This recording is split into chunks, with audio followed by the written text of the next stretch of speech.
Rim defence academy की अनुभवी team के साथ अपनी तैयारी को बेहतर बनाने के लिए अभी डाउनलोड करें प्ले स्टोर से रिम डिफेंस एकेडमी ऐप। नमस्कार, चलिए शुरू करते हैं। पहला क्वेश्चन है हमारा, आमरण और आभरण। क्या दे रखा है? आमरण और आभरण शब्द युग्म का सही अर्थ है भरण और मरने तक भरण पोषण, मरने तक आभूषण और मरने तक पर्दा। बताएं इसमें कौन सा आंसर सही है?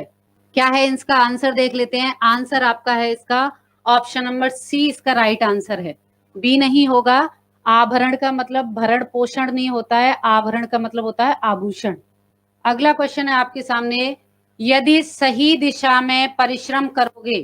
क्या है? यदि सही दिशा में परिश्रम करोगे तो अवश्य सफल हो जाओगे। कौन सा वाक्य है ये बताना है आपको। मिश्र वाक्य है, सरल वाक्य है, संयुक्त वाक्य है या फिर सभी है? बताएं जल्दी से कौन सा वाक्य है ये आपका। जी बिल्कुल, जिन लोगों का भी ए ऑप्शन आ रहा है का राइट है मिश्र वाक्य आपका। कैसा है? मिश्र वाक्य है आपका। यदि सही दिशा में परिश्रम करोगे तो, ठीक है, तो अवश्य सफल हो जाओगे। ये आपका मिश्र वाक्य। अगला देखें, इन्वेस्टिगेशन का सही अर्थ है। हाँ जी, अनुदेशण, अन्वेषण, निर्देशन या फिर निरीक्षण। बताएं जल्दी से कौन सा है? कौन सा है? ऑप्शन नंबर बी आपका राइट आंसर है। अन्वेषण कह दीजिए, जांच कह दीजिए। अगला क्वेश्चन है आपका, शुद्ध वाक्य छांटिए। क्या है? शुद्ध वाक्य छांटिए। ऑफ कॉमा जाएं तो जाएं कहां। ठीक है, ये एक वाक्य है। ऑफ जाएं तो जाएं कहां। इसमें बस अलग अलग आपके विराम चिन्ह लगे हुए हैं। कहीं कॉमा है, कहीं आपका विस्मय बोधक है, कहीं प्रश्नवाचक चिन्ह है। इसी तरीके से अंत में भी कहीं विस्मय बोधक है, कहीं प्रश्नवाचक चिन्ह है। तो आपको बताना है कि सही विराम चिन्ह के अनुसार कौन सा इसका आंसर बिल्कुल सही होगा। जिन लोगों का भी सी आंसर आ उनका बिल्कुल राइट आंसर है। उनका बिल्कुल राइट आंसर है ऑफ, उसके बाद विस्मयवाचक चिन्ह, फिर जाएं तो जाएं कहां और प्रश्नवाचक चिन्ह। ठीक है, चलिए अगला देखें। अगला क्वेश्चन है, किस क्रम में सभी दीर्घ संधि के उदाहरण हैं? क्या पूछा है? किस क्रम में सभी दीर्घ संधि के उदाहरण हैं? ठीक है, लघुर्मी, जलोर्मी, मुनीन्द्र, पुस्तकार्थी, प्रेक्षागार, यथोचित, निर्गुण या पद्धति। बताएं जल्दी से, देखें कौन सा है। ऑप्शन नंबर बी आपका राइट आंसर है, मुनीन्द्र और पुस्तकार्थी। इसमें आपकी क्या है? इसमें दीर्घ संधि है। बाकी सब में दीर्घ संधि के अतिरिक्त भी कोई ना कोई आपका संधि से एक शब्द है। जैसे यहाँ देखें, लघुर्मी दीर्घ संधि का है, तो जलोर्मी किसका है? गुण संधि का है। यहाँ प्रेक्षागार देखें दीर्घ संधि का है लेकिन यथोचित नहीं है, गुण संधि का है। यहाँ निर्गुण है, ये विसर्ग संधि का है। ठीक है, और ये पद्धति व्यंजन संधि का है। अगला देखें। हाँ जी, अगला क्वेश्चन है आपका, किस शब्द में प्रत्यय का मेल नहीं है? क्या पूछा है आपसे? किस शब्द में प्रत्यय का मेल नहीं है? ठीक है, प्रत्यय का मेल किस शब्द में नहीं है? प्रखर, व्याकुल, कुलीन, प्रतीक्षा। क्या है? प्रखर, व्याकुल, कुलीन या फिर प्रतीक्षा? जल्दी से बताएं। देखिए, प्रखर में भी है आपका, व्याकुल में भी है, प्रतीक्षा में भी है। प्रखर में प्र है, व्याकुल में वी है, प्रतीक्षा में प्रति है। जो कुलीन शब्द है ऑप्शन नंबर, इसमें आपका कोई भी प्रत्यय नहीं है। सॉरी, प्रत्यय था, मैंने आपको बता दिया। इधर ये उपसर्ग भी है। हाँ जी, कौन सा है इसका आंसर? कुलीन है। ठीक है, ऑप्शन नंबर सी। अनुरक्त का सही विपरीतार्थक शब्द है। क्या पूछा है आपसे? अनुरक्त का सही विपरीतार्थक शब्द है सनुरक्त, विरक्त, विनुरक्त या सरक्त। बताएं जल्दी से कौन सा है? हाँ जी, विरक्त। ऑप्शन नंबर बी विरक्त बिल्कुल राइट आंसर है। अनुरक्त का सही विलोम शब्द जो होगा, या हम कहें अनुरक्त का सही विपरीतार्थक शब्द जो होगा, वो क्या होगा आपका? विरक्त होगा। अगला क्वेश्चन देखिए। अगला क्वेश्चन है आपका, असंगत युग्म बताइए। क्या बताना है आपको? असंगत युग्म बताइए। मेमोरेंडम, ज्ञापन, मैंडेटोरी, आज्ञात्मक, मेंटेनेंस, अनुरक्षण या मिसकंडक्ट, दुर्व्यवहार। जल्दी से बताएं कौन सा इसमें असंगत युग्म है। यहाँ पे ये आज्ञात्मक नहीं होगा, आपका क्या है, अधिदेशात्मक होगा। हाँ जी, अब इसका जो ऑप्शन का आपका क्वेश्चन का जो आंसर होगा वो ऑप्शन नंबर डी होगा। अगर इसको बी ऑप्शन को सही नहीं करते हैं तो दो ऑप्शन एक जैसे हो जाएंगे, दो गलत और दो सही। मेमोरेंडम ज्ञापन होता है, मैंडेटोरी अधिदेशात्मक होता है, मेंटेनेंस अनुरक्षण होता है, मिसकंडक्ट दुर्व्यवहार नहीं होता है, कदाचार होता है। ठीक है, अगला क्वेश्चन है आपका, असंगत युग्म बताइए। असंगत युग्म बताना है आपको, श्रीमती, वधु, दुल्हन या श्रीमती, इनमें से कौन सा असंगत है। चलें, कौन सा है, ऑप्शन नंबर डी है आपका। क्यों, क्योंकि जहां भी आपके स्त्रीवाची शब्द आएंगे वहां आपकी मात्राएं हमेशा बड़ी आएंगी। ठीक है, कुछ अपवादों को छोड़कर, जैसे ये जो दुल्हन दे रखा है ये आपका अपवाद है, इसमें जो मात्रा आएगी वो छोटे ऊ की दिख रही है आपको, बड़े ऊ की नहीं है ना। कुछ अपवादों को छोड़कर स्त्रीवाची जो शब्द हैं उनमें हमेशा मात्रा कैसी आएगी, आपकी बड़ी आएगी। जी, जिनका भी डी आंसर आ रहा है उन सबका ठीक है। चलें अगला देखें। अगला क्वेश्चन है आपका, एक नागिन और पंख लगानी। क्या कहा है, एक नागिन और पंख लगानी का सही अर्थ है। क्या है इसका सही अर्थ, एक नागिन और पंख लगानी। ठीक है, बुरे काम में बुराई मिलना, मुंह से निकली बात फैल जाती है, एक दोस्त के साथ दूसरा दोस्त जुड़ना या सबसे अलग होना। हाँ जी बताएं, कौन सा है इसका, एक दोस्त के साथ में दूसरा दोस्त जुड़ जाना। एक दोस्त के साथ में दूसरा दोस्त जुड़ जाना, यानी तो नागिन और ऊपर से नागिन के पंख और लग गए। भाई नागिन होती है तो एक तो वैसे ही बुरी रहती है, वो सबको काट खा जाएगी, है ना, उसमें जहर होता है, काटेगी तो जहर से व्यक्ति मर जाएगा, और ऊपर से उसके पंख और लग जाए, पंख लग जाएंगे तो फिर वो उड़ उड़ के काटेगी, फिर तो ज्यादा लोगों को काटेगी। यानी एक दोस्त के साथ में दूसरा दोस्त जुड़ जाना। चलिए अगला क्वेश्चन देखिए, ये क्वेश्चन है आपके लिए, सृजन करने का इच्छुक। क्या पूछा आपसे, सृजन करने का इच्छुक के लिए एक शब्द है, कौन सा है, सिसृच्छा, सिसृक्षु, सिंधारना, युयुत्सु। कौन सा है इसमें से, कौन सा है आपका, सिसृक्षु। जहां भी हम देखेंगे सृजन करने की इच्छा, जहां इच्छा आएगी वहां आपका ऑप्शन में भी आ आएगा, और जहां इच्छुक आएगा वहां ऑप्शन में भी आपका ऊ ही आएगा। जो मात्रा यहां आएगी वही यहां आएगी। ठीक है, तो इच्छुक का कौन सा हो गया, सिसृक्षु। चलिए अगला देखें, अगला क्वेश्चन है आपका, असंगत युग्म छांटिए। क्या पूछ रहा है आपसे, असंगत युग्म छांटिए। बगल में छोरा, देश में ढिंडोरा, आ बैल मुझे मार, इमली के पात पर दंड पेलना, ये यहाँ र है। ठीक है, इमली के पात पर दंड पेलना, भूंजी भांग न होना, इनमें से कौन सा असंगत है, जल्दी से बताएं जी, कौन सा है इसका। 12 नंबर क्वेश्चन का जो आंसर है वो है ऑप्शन नंबर डी, भूंजी भांग न होना। ये क्या है, ये मुहावरा है, और बाकी जो आपके ऊपर की हैं वो क्या है, वो लोकोक्ति हैं। क्या है, लोकोक्ति हैं। बगल में छोरा, देश में ढिंडोरा, मतलब पास की वस्तु को दूर तक ढूंढ लेना। आ बैल मुझे मार, विपत्ति को न्योता देना। इमली के पात पर दंड पेलना, यानी कम संसाधनों के द्वारा दुर्लभ वस्तु को प्राप्त कर लेना, या कम संसाधनों के द्वारा भी श्रेष्ठ उपलब्धि को प्राप्त कर लेना। देखिए हम लोगों में से काफी लोग ऐसे होंगे जो यहाँ पढ़ रहे हैं, आप लोग पढ़ रहे हैं, कुछ लोग ऐसे होंगे जिनको पढ़ने का भी अवसर नहीं मिलेगा, लेकिन फिर भी वो सब इंस्पेक्टर तक जाके बन जाएंगे, जिनके पास संसाधन बहुत अभाव होगा। तो उनके लिए हम क्या कहेंगे, इमली के पात पर दंड पेलना। जी अगला देखें, और भूंजी भांग होना का मतलब होता है अत्यंत दरिद्र व्यक्ति होना। ये देखें अगला क्वेश्चन देखें, कन्या जिसकी शादी होने वाली है। क्या पूछा है, कन्या जिसकी शादी होने वाली है उस कन्या को क्या कहेंगे। जी जोहार नैनराज जी। सौभाग्यवती, सौभाग्याकांक्षिणी, सुहासिनी या प्रेषित पतिका, क्या कहेंगे, जल्दी से बताएं क्या कहेंगे।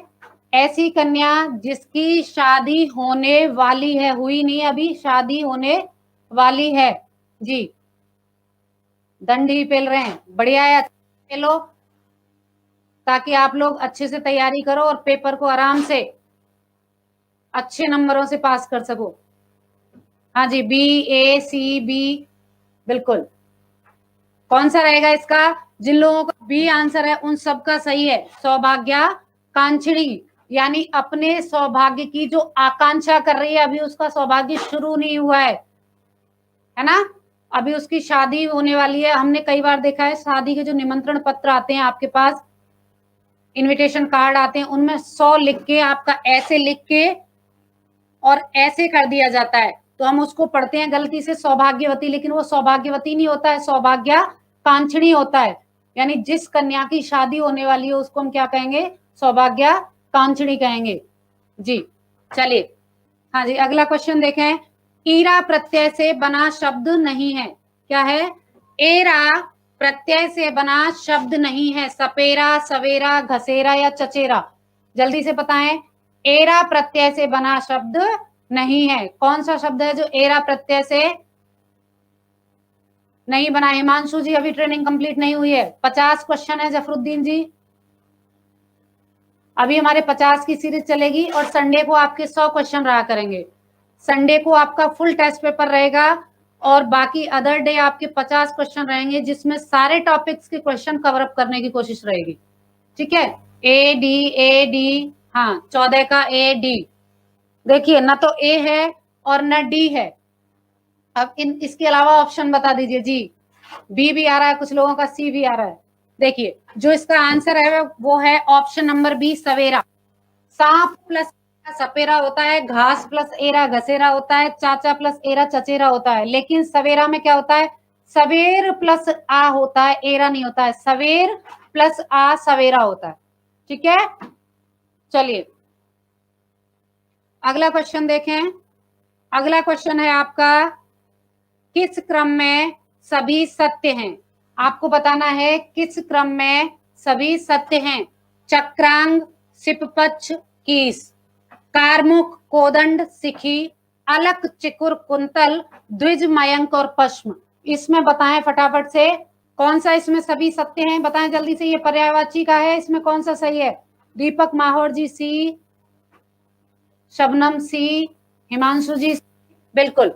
जो आपका C नंबर ऑप्शन है वो बिल्कुल सही है, बाकी के सब में कहीं ना कहीं गलती है। कैसे है? C नंबर ऑप्शन में आपके सभी पर्यायवाची किसके हैं? बालों के पर्यायवाची हैं।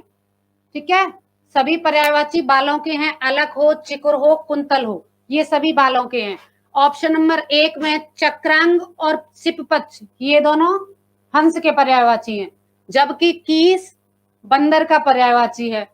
नीचे देखें, कारमुख और कोदंड दोनों धनुष के पर्यायवाची हैं, जबकि सिखी मोर का पर्यायवाची है।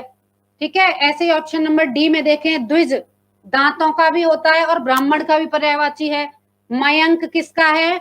चंद्रमा का है। द्विज चंद्रमा का भी होता है। ठीक है, 2 बार निकलता है ना, 2 पक्ष होते हैं, कृष्ण पक्ष और शुक्ल पक्ष, इसलिए चंद्रमा को द्विज कहा जाता है। और पश्म कहते हैं आपका बालों को। ठीक है, तो जो इसका जो आंसर होगा वो कौन सा होगा? ऑप्शन नंबर C आपका बिल्कुल राइट आंसर होगा। इसी में सारे पर्यायवाची केश के हैं, बाकी सब पर्यायवाची अलग अलग हैं। अगला क्वेश्चन है आपके लिए, अवगत और अविगत 2 शब्द युग्म दिया गया है आपके सामने। 2 शब्द हैं इसमें, अवगत और अविगत शब्द युग्म का सही अर्थ है। क्या पूछा है? अवगत और अविगत शब्द युग्म का सही अर्थ है क्या है? द्वर और ज्ञात, ज्ञात और दूर, अव्यक्त और मूर्ख, मूर्ख और ज्ञानी। क्या पूछा है आपसे? दूर, ये दूर होगा यहाँ। ठीक है, दूर और ज्ञात, ज्ञात और दूर, अव्यक्त और मूर्ख, मूर्ख और ज्ञानी। जल्दी से बताएं क्या होगा जी। 16 का B बिल्कुल राइट आंसर है। 16 नंबर क्वेश्चन का जो आपका आंसर होगा वो ऑप्शन नंबर B होगा। अवगत का मतलब होगा ज्ञात, मैं भली भांति अवगत हूं, मैं सब इंस्पेक्टर के हिंदी पेपर के सिलेबस से भली भांति अवगत हूं। और दूसरा क्या है? अविगत, मैं फालतू की बातों से अविगत हूं, यानी दूर हूं। अगला क्वेश्चन है आपका, छंद का अभिप्राय नहीं है। क्या पूछा है? छंद का अभिप्राय नहीं है। एकांत, रंग, जल या वन, छंद का अभिप्राय नहीं है। बताइए, छंद आपका एक अनेकार्थक शब्द है, तो इसका अभिप्राय क्या नहीं होगा आपका? क्या एकांत होगा, क्या रंग होगा, क्या जल होगा या फिर वन होगा? ऑप्शन नंबर डी बिल्कुल राइट आंसर है। छंद का अभिप्राय वन नहीं होगा, इसके अलावा सारे ऑप्शन आपके होंगे। एकांत भी रहेगा, रंग भी रहेगा, जल भी रहेगा, बस कौन सा नहीं रहेगा? वन नहीं रहेगा। अगला क्वेश्चन देखें। संध्या और रात्रि के समय, संध्या और रात्रि के बीच का समय कहलाता है। जी कुछ लोगों का मेरा क्वेश्चन पढ़ने से पहले ही आंसर आ गया, वेरी गुड। देवी सिंह जी, करण जी, हाँ जी, जिनका भी ए आंसर आ रहा है, कामिनी, सोनू, पिंकी, बिल्कुल। क्या है? संध्या और रात्रि के बीच की बेला को हम क्या कहते हैं? गोधूली बेला कहते हैं। यानी शाम से, शाम हो जाती है लगभग 5 से 6 बजे, उसके बाद जो रात्रि का समय है यानी सूर्य अस्त हो जाता है, उसके बाद का जो समय रहता है उसको गोधूली बेला कहते हैं। क्यों कहते हैं? क्योंकि पहले जो जानवर थे, गाय थी, उनको बाहर चरने के लिए भेजा जाता था वन के अंदर, ठीक है। और जब वो गायें लौट के शाम के समय वन से वापस घास खाने के बाद, चरने के बाद वापस आती हैं, उस समय को कहा जाता है गोधूली बेला। जी अगला प्रश्न है आपका, किस क्रम में असंगत युग्म है? क्या पूछा आपसे? किस क्रम में असंगत युग्म है? जो आदर करने योग्य हो आदरणीय, जो कभी मरे नहीं अमर, आशा से अधिक आशाधिक, पैर से मस्तक तक अपाद मस्तक। बताएं इसमें कौन सा असंगत युग्म है? जल्दी से बता दिया करें फटाफट। मैम कितने घंटे पढ़ाई करनी है? पढ़ाई के लिए घंटे देखने ही नहीं है, जब आप घड़ी देखना भूल जाओगे तब आपकी पढ़ाई सफल होगी। मैंने कभी घंटे लगा के पढ़ाई नहीं की है, मैं हमेशा टॉपिक क्लियर करती थी। टॉपिक क्लियर किया करो, चाहे फिर वो आपका 1 घंटे में हो, 2 घंटे में हो या फिर आपका 24 घंटे में हो। जब तक आपका कोई टॉपिक पूरी तरीके से क्लियर नहीं है तो आप क्वेश्चन सॉल्व नहीं कर पाएंगे। जी बहुत लोगों के आंसर आ गए, सी सी सी, बिल्कुल जो राइट आंसर है वो कौन सा होगा? सी होगा। आशा से अधिक को आशाधिक नहीं कहेंगे, क्या कहेंगे? आशातीत। आशाधिक मतलब आशातीत कहेंगे। बाकी के सारे सही है। आदर करने योग्य आदरणीय होता है, जो कभी नहीं मरे वो अमर होता है, और पैर से मस्तक तक क्या होता है? अपाद मस्तक होता है। ठीक है, चलिए अगला क्वेश्चन देखिए। हाँ जी, अगला क्वेश्चन है, तद्वित प्रत्यय जुड़ते हैं। क्या बोला है आपसे? तद्वित प्रत्यय जुड़ते हैं। किस में जुड़ते हैं? संज्ञा में, सर्वनाम में, विशेषण में या फिर सभी में? किस में जुड़ते हैं? हाँ जी पवन सिंह जी, बिल्कुल आशातीत था, बिल्कुल राइट आंसर है आपका। सेकंड पेपर के बारे में भी बताया जाएगा सर, अलग से वीडियो डालेंगे, उसको आप देख लीजिएगा, है ना। अभी इसको कर लेते हैं, चलिए। हाँ जी 20 का डी डी डी, बिल्कुल कौन सा आपका? डी है। ऐसे प्रत्यय जो संज्ञा में भी जुड़ते हैं, सर्वनाम में भी जुड़ते हैं, विशेषण में भी जुड़ते हैं, उनको क्या कहते हैं? हम तद्वित प्रत्यय कहते हैं। अगला क्वेश्चन है आपका, किस क्रम में तद्भव शब्द है? क्या है? किस क्रम में तद्भव शब्द है? चंद्रिका, चूर्ण, चोंच या शकट? किस क्रम में तद्भव शब्द है? दिलराज मीणा जी, मैडम मेरा जवाब नहीं दिया आपने, मैंने आपका कमेंट नहीं देखा, मैंने आप सबको बोल दिया है। जिन लोगों को रियलिटी में जवाब चाहिए वो वीडियो के बाद कमेंट करिए, वीडियो के चलते टाइम में आप लोगों के कमेंट नहीं देख पाती, ठीक है। अब मैं कमेंट देखूंगी तो ये काम नहीं होगा, और इसको करूंगी तो कमेंट नहीं दिखेगा, दोनों में से एक ही काम होगा। चलिए कौन सा है इसका? ऑप्शन नंबर सी आपका राइट आंसर है। चोंच तद्भव शब्द है आपका, बाकी के सारे क्या है? तत्सम शब्द दे रखे हैं। जी जी बिल्कुल, जिनका भी सी सी सी आंसर आ रहा है उन सबके ठीक है। हाँ जी अगला क्वेश्चन है, छछूंदर के सिर में चमेली का तेल। क्या है? छछूंदर के सिर में चमेली का तेल का सही अर्थ है सौंदर्य प्रसाधन को बढ़ावा देना, किसी चीज का गलत इस्तेमाल करना, सिर में अच्छा तेल डालना, या अयोग्य व्यक्ति द्वारा स्तरीय वस्तु का उपयोग करना। हरियाणा से आपकी क्लास देख रहे हैं, वेलकम जी हरियाणा वालों, मनदीप शर्मा जी। चले हाँ जी कौन सा है इसमें? इसमें 22 नंबर में आपका जो आंसर है वो कौन सा है? आपका ऑप्शन नंबर डी आपका राइट आंसर है। कौन सा है? Option number D right answer है। अयोग्य व्यक्ति द्वारा क्या करना? स्तरीय वस्तु का उपयोग करना। एसआई को कितनी सैलरी मिलती है? सर ने सारे वीडियो डाल रखे हैं, 28 लगभग वीडियो हैं, आप सारे देख लेना। कितनी हाइट चाहिए, किसके लिए कौन सी एलिजिबिलिटी चाहिए, कितनी सैलरी मिलती है, क्या होता है, ट्रेनिंग कैसे होती है, सारा आपको सर ने प्रोवाइड कर रखा है पहले से ही, है ना। आप लोग क्या सोचते हैं कि एक वीडियो में पढ़ भी लें, एक वीडियो में सारे क्वेश्चन के आंसर भी मिल जाएं, तो ये कैसे पॉसिबल है। 10-10 मिनट की वीडियो सर ने पहले ही डाल रखी है, 10 से 15 मिनट की, देख लीजिए, ठीक है। सरफराज जी राम राम। चले, हाँ, कौन सा है, अयोग्य व्यक्ति के द्वारा स्तरीय वस्तु का उपयोग करना, ये होता है छछूंदर के सिर में चमेली का तेल। छछूंदर के सिर पर बाल नहीं होते, लेकिन फिर वो चमेली का तेल डालेगी, मतलब बहुत अच्छा तेल होता है, इसलिए क्या कहेंगे कि अयोग्य है वो, फिर भी क्या कर रही है, स्तरीय वस्तु का उपयोग कर रही है जी। चलिए फटाफट अगला क्वेश्चन देखें। अगला क्वेश्चन है, कम्युनिकेटिव शब्द का अर्थ है, क्या पूछा है आपसे, हाँ, कम्युनिकेटिव शब्द का अर्थ है बातचीत का स्तर, विज्ञप्ति, अनुपालन या व्यवहारिक। फटाफट फटाफट बताएं कौन सा है, बातचीत का स्तर, विज्ञप्ति, अनुपालन या फिर व्यवहारिक। इस क्वेश्चन का आंसर दीजिए जल्दी से जी। नहीं, इसका जो आंसर होगा कि विज्ञप्ति होता है, बातचीत का स्तर नहीं होगा। कम्युनिकेशन वाला वर्ड ध्यान में नहीं रखिए आप, है ना। नोटिफिकेशन अधिसूचना होता है, और ये जो आपका दे रखा है कम्युनिकेशन, इसका मतलब होता है विज्ञप्ति। ओके, चलिए अगला क्वेश्चन देखें। अगला क्वेश्चन है, दीप सलाका का तद्भव रूप होगा, क्या पूछा, दीप सलाका का तद्भव रूप होगा, दिया बत्ती, दिया सलाई, दिया सुआ, सेज दिया, क्या होगा जल्दी से बताएं। हाँ जी, कौन सा होगा, इसका आंसर होगा आपका ऑप्शन नंबर, सलाई को तत्सम रूप में क्या कहा जाता है, दीप सलाका। क्या कहा जाता है, दीप सलाका। अगर आपसे पूछे दिया सलाई का तत्सम क्या है, दीप सलाका है, और दीप सलाका का तद्भव क्या है, तो वो दिया सलाई है जी। जिन लोगों का भी आंसर है उन सबका सही है ना। चलिए अगला क्वेश्चन देखते हैं।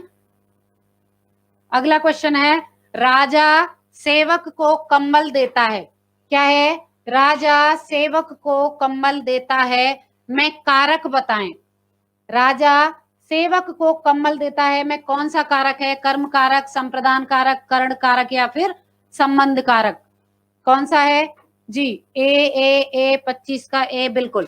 कौन सा है आपका, कर्म कारक है, कौन सा है, कर्म कारक है। राजा किसको देता है, सेवक को कम्बल देता है। चलिए बिल्कुल फ्री टेस्ट सीरीज और स्टडी मटेरियल प्राप्त करने के लिए प्ले स्टोर से अभी डाउनलोड करिए रिम डिफेंस एकेडमी ऐप।